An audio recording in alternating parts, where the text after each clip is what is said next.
And also being comfortable with either lowering your expectations at home, hiring help at home, letting people help you. If you think you're going to do every bit of parenting and everything at work, that's a fast track to misery.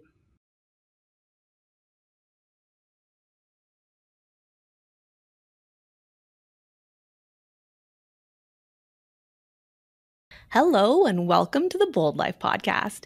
Today, we're joined by leadership coach Cheryl Dawson to talk about how it's possible to be happy and successful, and why we don't have to sacrifice one for the other. Cheryl is a former corporate executive turned leadership coach.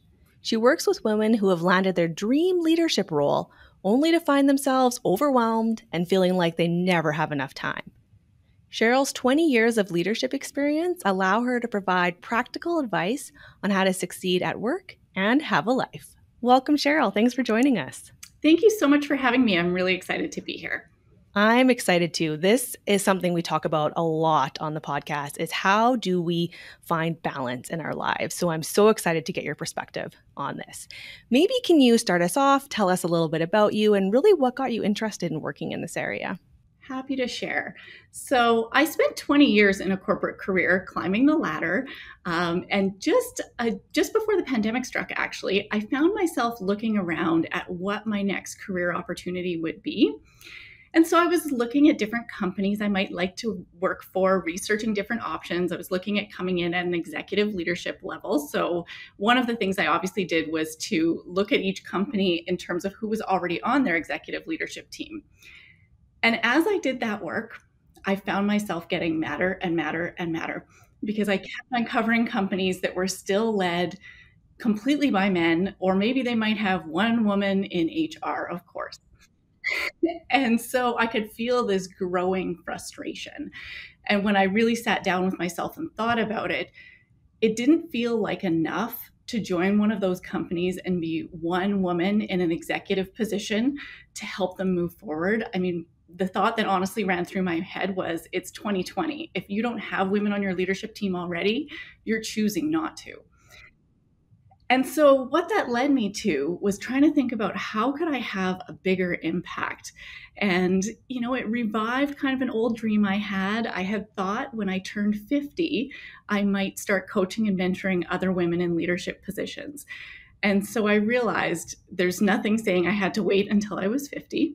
I could do it now.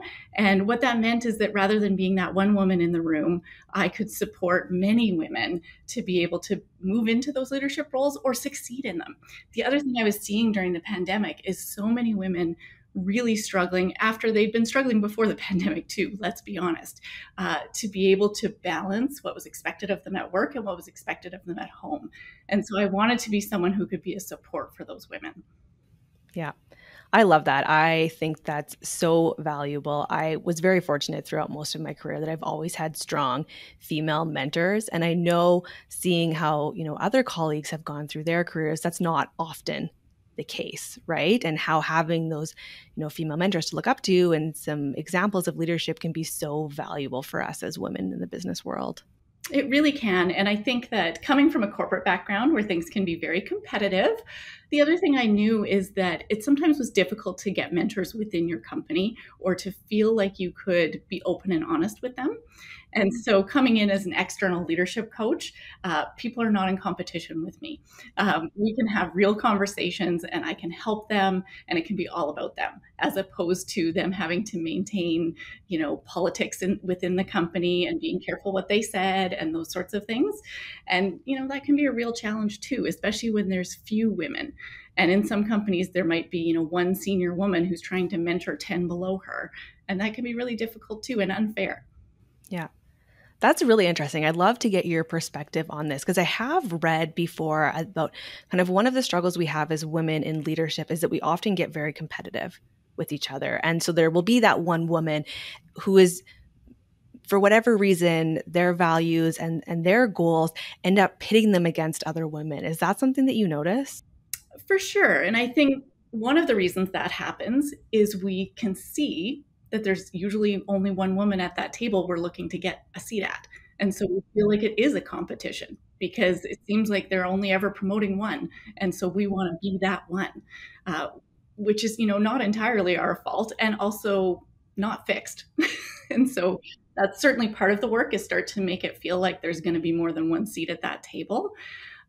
So that's part of it. The other thing is some of these industries are just competitive. And so they're competitive for men and women.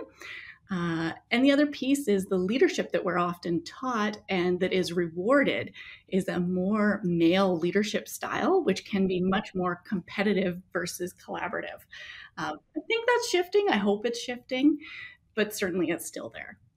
Yeah. Yeah, absolutely. That's a great point. I hadn't thought about that if we're all competing for this one seat that we see, that's the only one available, that's obviously going to bring up some of that competition. I know you mentioned kind of a more male type of leadership style is often valued. Is that something that you work with clients on as women, is kind of finding their unique voice and their unique style? Absolutely. And I think sometimes that takes time. And sometimes, for me anyway, part of what it took was acknowledging that the leadership I had been taught was more masculine leadership. I'm not sure that I, as a young leader, even saw that. And so part of it was opening my eyes to that's what I was being taught. And the things I was being criticized for were the more feminine leadership coming forward in me. And so it took time to get brave enough to start to try that stuff out, even though I was being criticized. So one of the things for me was I was told over and over that I was too nice. You are too nice. You are too nice. You are too nice. Eventually, I got bold enough to start to be able to articulate to people how that niceness was working for me. And so I was very good at building relationships. And so I didn't have to be mean to get people to do their jobs. They wanted to work hard for me because we had a great relationship. And so as a younger leader, I didn't have the words to articulate that. And so I would often just absorb that feedback and feel ashamed about it and try to be less nice. And as I got more mature in my leadership and I learned more, I got better at just speaking back to that and saying, really, how do you think that's held me back? And people often didn't have an answer for that. And I could say, well, here's some ways I know that it's helped me. And so that's just an example, but it's an example I see in other women too, not just me. Yeah, I can imagine. I think that's something that we probably all struggle with early in our career, is having that confidence to be able to really speak up for ourselves. And you're right, that's kind of the go-to, right? Is we internalize all this and take it all on, and we feel guilty and bad, like we're doing something wrong, which can be a really hard mindset to shift. Absolutely. And the other thing is it doesn't help. Like I found every time I tried to lead like someone I wasn't, things went worse. Like I felt worse and I did worse. I wasn't good at leading as someone else. Where I really succeeded was when I was able to be myself and lead that way. And so that's certainly something I work on with my clients, is how do you uncover what your strengths are, embrace them, and let go mostly of your weaknesses. Like there might be some things you want to adjust, but honestly, if you're spending most of your time trying to be like someone else and trying to implement the criticism that you're getting that may or may not even be fair, you will have trouble succeeding and you'll feel bad all the time. And so the other thing I talk to people about is, what if it works great and you become this leader that is really effective at leading a way you hate? Okay, you're successful, but you're miserable. Is that what you want? And so sometimes you have to make some tough decisions about, am I willing to be myself and see if it's accepted here? And if it's not, think about, how do I get out of here to a place where I will be accepted? Right. Yeah, that's a really good point. Something I've talked about on the show before is, even in terms of kind of mental brain resources, it takes so much energy to be someone that we're not. So we're putting all of this effort and these brain resources into acting a way that's not natural and isn't comfortable for us. So not only are you frustrated, but you're also burning out and you're not as effective, right? Because now I don't have enough resources to really focus on the things that are going to matter and are going to improve my performance. It's so true. It's so true. And it doesn't improve your performance. And even if it did, is that how you want to win? Mm-hmm. And it can be a hard question to ask yourself, but sometimes you have to ask it. Yeah. Yeah, I really like that. The other thing I'd love for us to spend some time talking about, you mentioned that shift in the pandemic. And I know, like you said, this has always been a struggle, especially for women, I can imagine, in leadership roles, is finding that balance between home life and work life. And how do we do it all without ending up burnt out. Can you talk a little bit about that? Sure. Yeah, I feel like I could talk about this for hours. It's a favorite topic of mine. But certainly one of the most important things I would say is getting comfortable not doing it all and accepting help, and some cases demanding help if that's what it takes. To me, as a woman in a leadership role, it applies in two places. It applies at work in that I see women far more often than men not using the support they do have at work, not fully using their team, not asking too much of their assistants, those sorts of things, or not using the support that is available to them, or demanding more support in the workplace. And it also, of course, applies at home. Getting full support from your partner. My best advice to young women is always, if you're planning to have a partner, find someone who's a feminist. You need that support at home. And also being comfortable with either lowering your expectations at home, hiring help at home, letting people help you. If you think you're going to do every bit of parenting and everything at work, that's a fast track to misery. Yeah. Yeah. I was thinking about this before we hopped on the call today. And one thing that I know I struggle with is I do okay delegating when everything's going well. But as soon as I get really stressed or we get tight deadlines, kind of that tendency towards perfectionism and overachieving comes in. And then even though I'm time crunched, I want to do all of everything by myself. Do you notice that? Oh, yes. I think that's natural. So those are those moments when I sit with myself and I go, oh, look at you. You're so cute. You're just a human like everyone else. You're stressed out and you're falling back on your old habits of perfectionism, and trying to do everything yourself. And so I think the first thing for that, for me anyway, has been self-compassion, like not beating myself up for being like that, because I do that too, for sure. I have days where I go, I got to do everything and it's got to be all right now and I'm going to do it all myself. And so if you can take even a second and notice that you're doing that, then you can say, oh, you're just human. You're really stressed out. Of course, this is happening. And that kind of takes the pressure down a little. And then the second step to me is always, always figuring out what you need to let go of. Because if you're in that place, you've taken on too much. And so to me, there is always the ability to prioritize. Something on that list is more important than the other somethings. And so some of it has to be delayed, delegated, dropped entirely. We don't use that one enough, I don't think. Sometimes we just need to say, you know what, this thing isn't going to happen. Let it go. But I think you have to get to the self-compassion place first so that you can take the deep breath and go, okay, let me re-strategize here because something's not working. Yeah.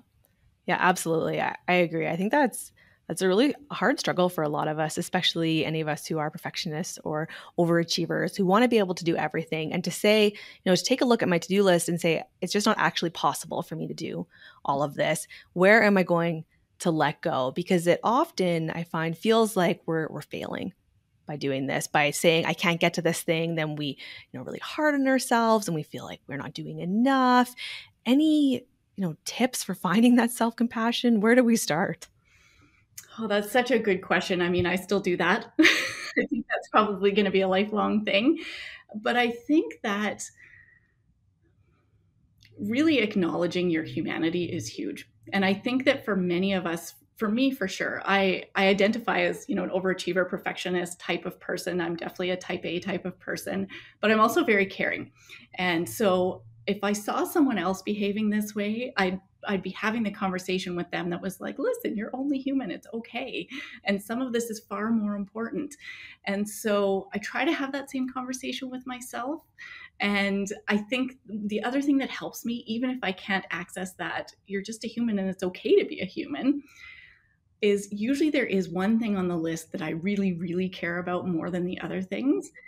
And so even if I can't totally access that self-compassion, I am usually able to access what's the thing that really, really, really matters to me and hone in on that. And then sometimes the self-compassion comes later. Honestly, sometimes it takes a few days, maybe more, for me to look back and go, oh, you just took on too much, Cheryl. Mm-hmm. Mm-hmm.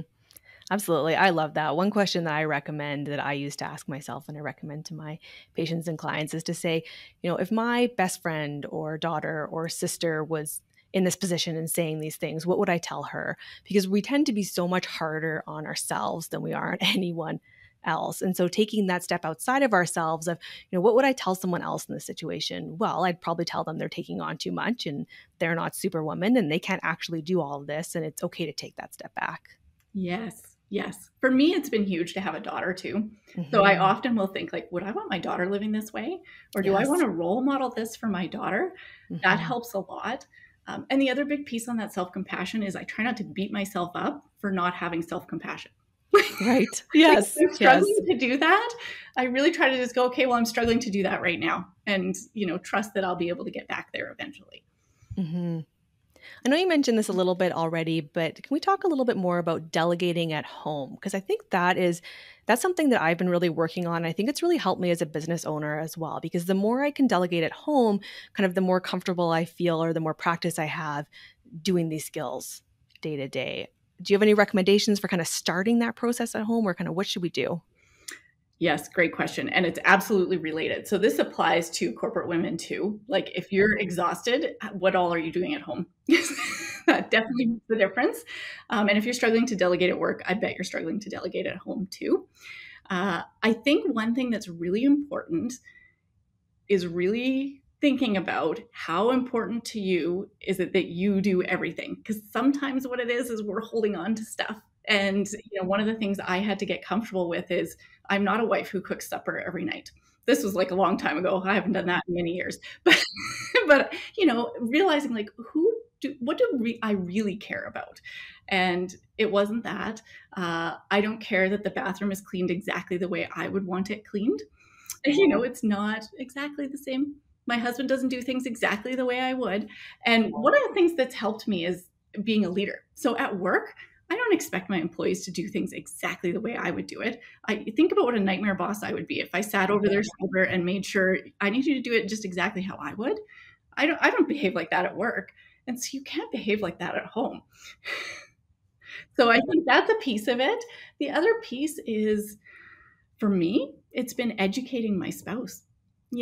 He's a man. He is conditioned as a man in society. He hadn't thought a whole lot about how hard things are for women or the patriarchy or any of those things. Those were not things that were like big topics of conversation or thought in his mind. And so we've been married 20 years now. I think he could explain them all very well to you if you brought him on the podcast, but because it's many conversations over years and sharing tidbits of like, these are things that are really hard for women in general, and then narrowing them down to us too. And part of that too is realizing like he didn't care if I cooked supper every night. Like, having some of these conversations and putting things out in the open about like, what do we care about and how can we stay out of each other's way and work together as a team? Yeah. I love that. The one that's really helped me, and I'm still working on this is a work in progress, is delegating some of that mental load at home. Because I was always good at delegating the tasks, right? I'd give like my husband a grocery list and say like, go get groceries. Or like I'd sort the laundry and say, finish this. But it would be all of the making the grocery list and planning for trips and planning for activities. And I do so much of that at work as a business owner. I'm making so many decisions all the time. And so I'd get home and I'd be exhausted and I can't think I'm decision fatigue. My brain's like, enough is enough. But it was hard for me to start letting go of some of those decisions because I'd always done it for our family. So yes, so I have a little news flash for everyone. My husband can do whole tasks all by himself. He's a grown adult. He keeps the calendar. He buys birthday gifts for my kids' friends. Like he can do the whole thing. He doesn't need me to keep track in my head of how he should do everything and what he should do. But we had to learn that. And so I think one of the things is delegating the whole thing and not trying to, again, it's a bit of a micromanage thing sometimes. Like sometimes what it is we want to keep kind of control of it. And so by keeping the mental part of the task, we're still in control of it. And so we have conversations about like, this thing is your domain. I will never touch it or ask questions about it. And the deal we have is that it's going to get done. And that's it. And so I think being able to delegate the whole thing and on both sides, there's a book, Fair Play, I think it's called. She talks about this. But we've been doing it for years. So I can tell you it works. It's just deciding like the dishes, husband, are your problem. I'm not going to remind you to do the dishes. I'm not going to check if you did them, but they're going to get done. And it happens. And if they forget now and then, like, remember they're human too, but also don't take that as a signal that you should now take over and make sure you remind them every day. Right. Right. I really like the analogy you gave earlier too of, I wouldn't micromanage my team at work like this. So why am I micromanaging my family at home, right? I would give my staff a task and let them run with it. So why am I not able to give up that control at home as well? Because you're right, it really does come down to that control. It does. And I know it's hard. Like, I'm not saying that's always easy, but I think deciding, like, do I want this to be my thing or not? And if you want it to be your thing, then keep it. Find time in your schedule and decide, like, this is my thing. I like it done a certain way. I'm going to do it.